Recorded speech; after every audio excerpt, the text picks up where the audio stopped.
umeniweza. Lakini vizuri. By the way, mimi sina serikali, sina one term, mimi niko ndani ya kanisa. Lakini kuna kitu moja jana ilinisubua. Ilikuwa jana majuzi, I think ni jana. Imenisubua sana.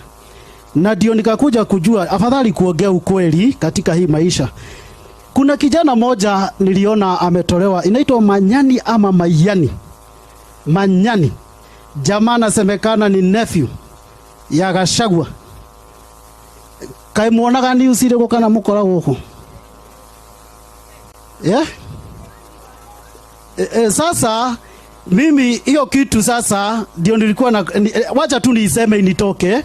Unajua afadhali mtu kutumia kitu inaonekana. Unajua huyo kijana tulienda primary moja. Unajua huyo kijana najua kwao. So mimi najiuliza huyu alikuwa wa Gachagua na nimemaliza.